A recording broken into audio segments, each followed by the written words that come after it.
Halo semuanya, oke kita langsung to the point aja ya. Hari ini kita bakal bedah abis-abisan sebuah fenomena panas secara objektif dan terstruktur. Rekor sejarah baru anjloknya nilai tukar mata uang kebanggaan kita, rupiah. 17.500. Boom! Angka ini nih yang belakangan bikin gempar timeline sosmed kita. Penuh sama opini ekstrim dan debat kusir yang gak ada ujungnya. Sesi analisis ini sengaja dibuat buat motong semua kebisingan itu. Kita bakal buka-bukaan dan lihat data murninya bareng-bareng, tanpa memihak siapapun. Nah, di sesi kali ini ada 4 hal utama yang bakal kita bahas. Pertama, soal mitos dan miskonsepsi, lalu tekanan global dan domestik, terus krisis kepercayaan pasar, dan pastinya langkah stabilisasi rupiah. Yuk, kita mulai. Oke, masuk ke bagian pertama, mitos dan miskonsepsi. Ini penting banget buat ngenetralin pikiran kita dari pandangan-pandangan yang terpolarisasi sebelum kita benar-benar nyelam ke fakta sebenarnya.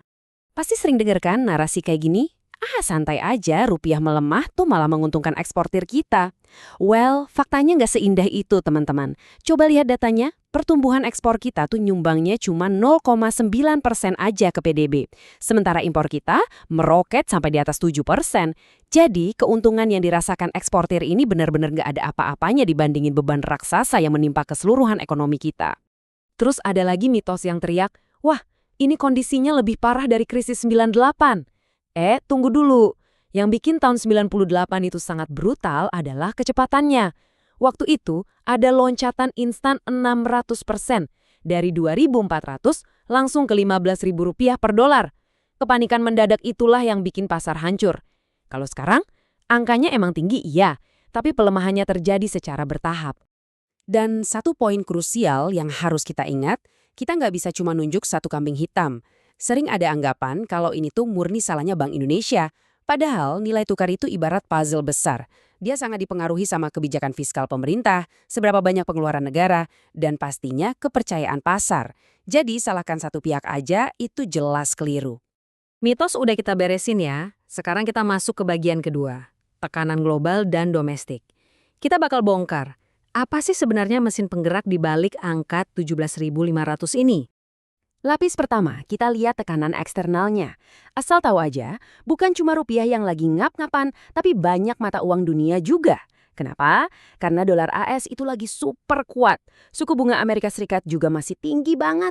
Ditambah lagi, konflik dan ketidakstabilan di Timur Tengah bikin orang-orang pada nyari aset aman alias safe haven. Posisikan diri Anda sebagai investor deh.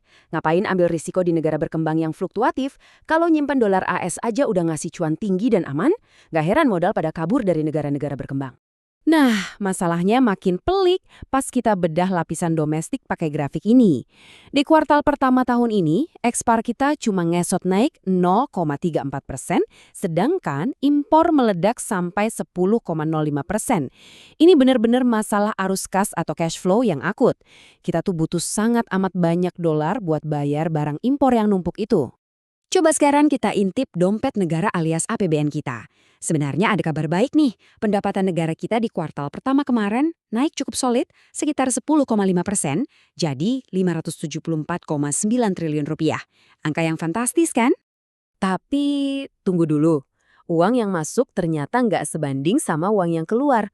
Belanja negara kita malah tumbuh 3 kali lipat lebih cepat dari pendapatan. Melonjak 31,4% jadi 815 triliun rupiah. Seketika, kita langsung mencetak defisit APBN sebesar 240 triliun rupiah. Cuma dalam satu kuartal loh. Pasti pada mikir kan, uang sebanyak itu larinya kemana sih? Nah, dari total 815 triliun tadi, porsi raksasanya sekitar 610 triliun itu dihabiskan sama pemerintah pusat. Dan yang patut banget disorot ada 118 triliun rupiah yang literally dibakar buat subsidi energi demi nahan inflasi dan jaga daya beli kita-kita ini. Kondisi ini nih yang akhirnya ngebentuk siklus berbahaya. Kebutuhan impor kita tinggi banget, terus karena rupiah lagi lemes, harga barang impor termasuk BBM, jadi makin mahal. Ujung-ujungnya, beban subsidi buat nahan harga itu ikut meledak di APBN. Beban ini bakal nekan rupiah buat jatuh makin dalam. Bener-bener kayak lingkaran setan ekonomi. Semua tekanan yang kita obrolin tadi pada akhirnya bermuara di satu masalah krusial di bagian ketiga ini. Krisis kepercayaan pasar. Hari gini konsumen sama investor tuh udah pinter-pinter banget, dan mereka nuntut yang namanya transparansi. Sering banget kan dengar pejabat bilang gini, kita harus bangga dong ekonomi kita tumbuh 5,61%. Kita jauh di atas Amerika, Singapura, dan Korea. Nah, pertanyaannya, kenapa sih kalimat kebanggaan semacam ini justru bikin pasar yang pinter malah ilfil dan gak percaya? Jawabannya ada di konsep skala alias sizing. Bandingin ekonomi negara berkembang sama negara maju itu jelas-jelas kayak bandingin apel sama jeruk. Negara maju tuh kapasitas tumbuhnya udah mature atau mentok, naik 2% aja mereka udah sujud syukur. Nah, sebagai negara berkembang yang ruangnya masih super luas, investor tuh pasti ngebandingin kita sama sesama negara berkembang dong, kayak Vietnam yang bisa tumbuh 7% atau Taiwan di 13%.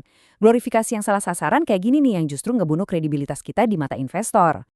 Terus jalan keluarnya gimana? Kita masuk ke bagian terakhir, langkah stabilisasi rupiah. Ini bukan cuma jargon atau janji manis politik ya, tapi benar-benar peta jalan struktural yang wajib banget dieksekusi. Langkah pertama, komunikasi yang objektif. Stop deh glorifikasi yang berlebihan itu.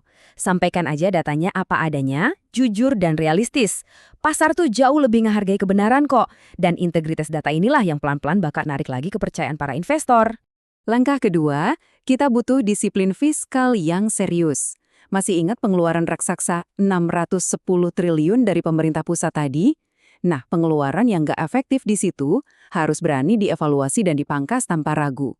Kita butuh banget ruang fiskal yang fleksibel biar siap nahan guncangan kalau ada krisis dari luar. Langkah ketiga, parkir dolar di dalam negeri. Devisa hasil ekspor itu jangan dibiarin kabur. Caranya gimana? Bukan dipaksa ya, tapi kasih insentif yang super menarik.